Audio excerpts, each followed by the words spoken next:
Hello friends, in this class I will discuss the cultural life of Chola Empire. The Chola rule saw the further growth and climax of the Bhakti movement which we have discussed separately. The movement was closely linked to temples. So Bhakti movement was closely linked to temples. The extent and resources of Chola Empire enabled the rulers to build great capitals such as Tanjore, Gangaikonda Cholapuram. Gangaikonda Cholapuram was a capital built by Rajendra I and Kanchi, etc. The rulers maintained large household and large palaces with banquet halls, spacious gardens and terraces. Thus we learn thus we learn of seven or five storied houses for their chiefs. Unfortunately, none of the palaces of the period have survived. The Chola capital Gangaikonda Cholapuram is now just a small village near Tanjore. However, descriptions of the magnificent places of the rulers and their ministers and of equally magnificent houses in which the wealthy merchants lived are to be found in the literature of the period. The temple architecture in the south attained its climax under the Cholas. The story of architecture which came into age during this period is called Dravida. So temple architecture in the south was Dravidian style because it was confined largely to South India. The main feature of this style was building of many stories above Garbhagriha, the innermost chamber where the chief deity resides. Garbhagriha means the innermost chamber where the chief deity resides. It was one of the features of Dravidian style of temple architecture. The number of stories varied from 5 to 7 and they had a typical style which came to be called Vimana. A pillar had called Mandapa. Vimana, Mandapa, Garbhagriha, these are all the features of temple architecture of Chola Empire. With elaborately carved pillars and flat roof was generally placed in front of the sanctum. Sanctum, Mandapa, carved pillars, Vimana, Garbhagriha. It acted as an audience hall and was placed for various other activities. Mandapa is for audience hall, such as ceremonial dances which were performed by the Devadasis. In Mandapas, ceremonial dances were taken place. The women dedicated to the service of the god. Sometimes a passage run around the sanctum so that the devotees could go round it. Images of many other gods could be put in this passage. This entire structure was enclosed in courtyard surrounded by a high walls which were pierced by lofty gates called gopurams. In course of time, the vimanas rose higher and higher. The number of courtyards were increased to 2 or 3 and gopurams also became more and more elaborate. Thus the temple became miniature city or a palace with living rooms for priests and many other being provided in it.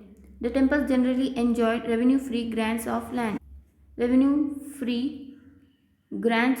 for their expenses. They also received grants and rich donations from the wealthy merchants. Some of the temples became so rich that they entered business, lent money, and took part in business enterprises. They also spent money on improving cultivation, digging tanks, wells, etc., and providing irrigation channels.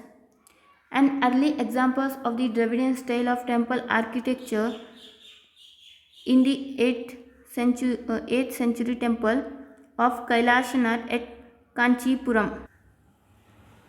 Kailashnath temple at Kanchipuram. One of the finest and most elaborate example of this style is however provided by the Brihadeshwara temple at Tanjore built by Rajendra I.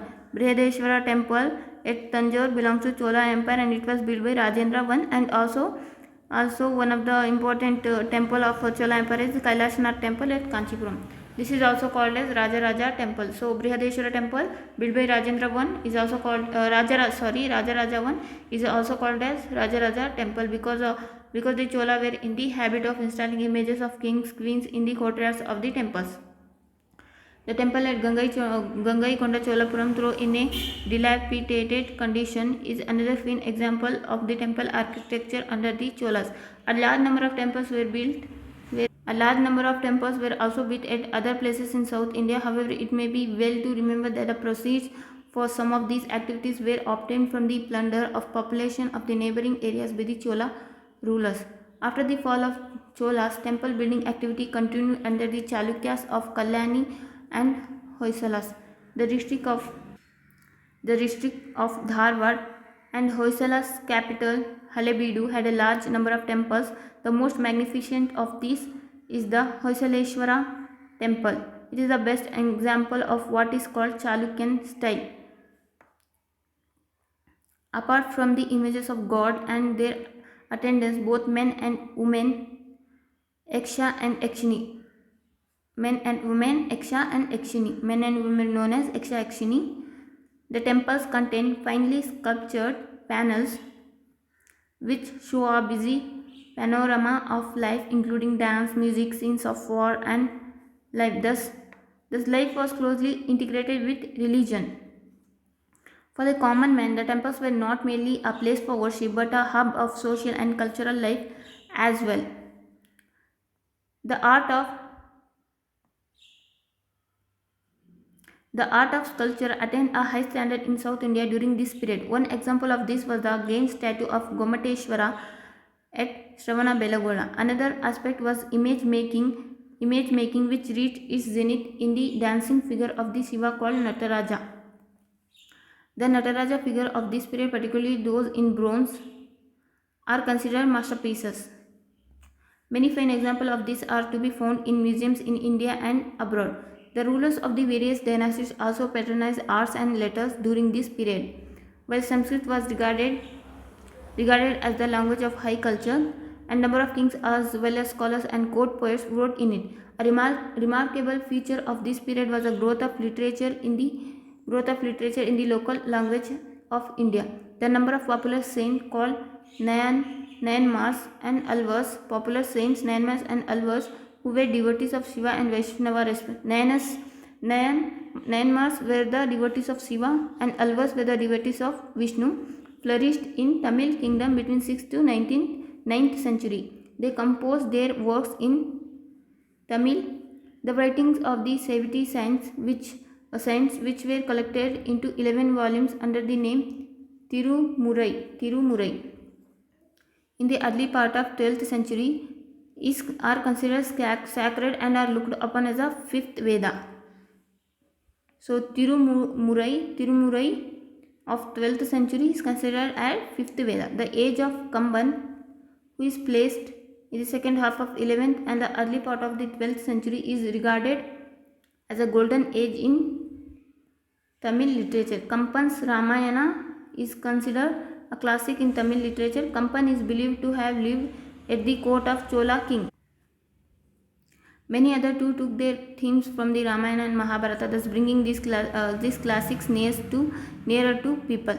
Though younger than Tamil, Kannada also became literary language during this period. The Rashtrakutas, the Chalukyas and Hoysala rulers patronized Kannada as well as Telugu. The Rashtrakuta king Amogavarsha wrote a book of poetics in Kannada. Many Jain scholars also contribute to the growth of the Kannada. Pampa, Ponna, Ranna are as regarded as the three gems of Kannada poetry. Although they were under the influence of the Jainism, they also wrote on themes taken from Ramayana and Mahabharata. Nannai, who lived in the court of Chalukya's king, began the Telugu version of Mahabharata. Nannai, who lived in the court of Chalukya king, began the Telugu version of Mahabharata. The work begun by him was completed in the 13th century by the Tikkanna. Like the Tamil Ramayana, the Telugu Mahabharata is a classic which inspired many subsequent writers. Many folk and popular themes are also be found in these literatures. Popular themes which were not derived from Sanskrit and which reflect popular sentiments and emotions are called Desi and rural in Telugu.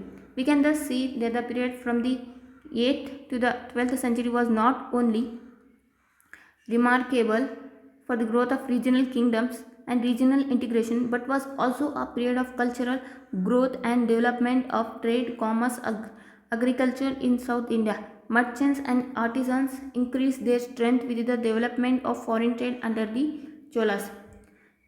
So basically, this is all about the cultural life of Chola Empire and also the development of art and culture and temple architecture of Deccan style and in the period of 8th to 12th century. So if you like this session, then please do like, share and subscribe. Thank you.